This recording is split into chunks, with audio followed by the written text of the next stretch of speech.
The DJI Agras T20 is a cutting-edge agricultural drone that is designed to deliver powerful and precise spraying capabilities. This drone is specifically engineered for use in agricultural settings, making it ideal for farmers who need to spray crops quickly and efficiently. One of the key features of the DJI Agras T20 is its powerful spraying system. This drone is capable of spraying up to 20 liters of liquid per minute, making it one of the most powerful agricultural drones on the market. This high spraying rate allows farmers to cover large areas quickly, reducing the time and labor required for traditional spraying methods. The Agras T20 also features a highly advanced nozzle system that is designed to deliver precise and uniform spraying patterns.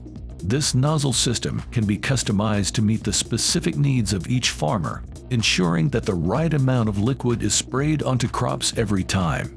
This level of precision can help farmers reduce the amount of chemicals needed to treat their crops, resulting in cost savings and environmental benefits. Another key feature of the DJI Agras T20 is its intelligent flight control system.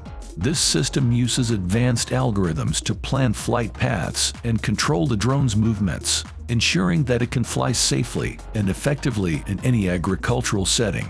The Agras T20 is also equipped with a range of sensors that allow it to detect obstacles and adjust its flight path accordingly, reducing the risk of collisions and ensuring accurate spraying. In addition to its advanced spraying and flight control systems, the DJI Agras T20 is also designed for ease of use. The drone's intuitive interface allows farmers to quickly and easily set up spraying missions and monitor progress in real time. The Agras T20 is also equipped with a range of safety features, including a fail-safe system that automatically